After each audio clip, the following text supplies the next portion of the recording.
আর ওর কাছে নাকি এটা সেই ওয়েদার লাগতেছে। এখন বসমু কোথায়, ছবি তুলবো কোথায়, কোনো একটা প্লেস আছে। দেখেন কি একটা অবস্থা। টানা 3 দিন খরার পর আইলাম একটু ঘুরতে, মুজাহিদের খোঁজ নিয়ে একটু ঘুরতে আইলাম।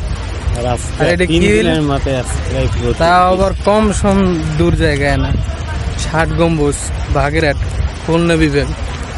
দেখেন কি অবস্থা, বৃষ্টির পানিতে কি অবস্থা হয়ে গেছে এগুলো সব, এই পানির শেষ নাই। আর ওর কাছে নাকি এটা সেই ওয়েদার লাগতেছে। এখন বসমু কোথায়, ছবি তুলবো কোথায়, কোনো একটা প্লেস আছে। দেখেন কি একটা অবস্থা। সাইডে আবার এই কত বড় একটা দিঘি, আবার ওদিকে তো কুমারীরা শেষ নাই। অর্থাৎ আসছে 60 গম্বুজ ঘুরতে, মনে হয় যেন কোনো একটা পার্কে আসছে, এইরকম তাদের বিহেভিয়ার, তারপর চলাফেরা। কি বলবো, কিচ্ছু বলে নাই, হকালালি কথা কইলি তো দোষ। বাইরে আছি, সাইডে নাম।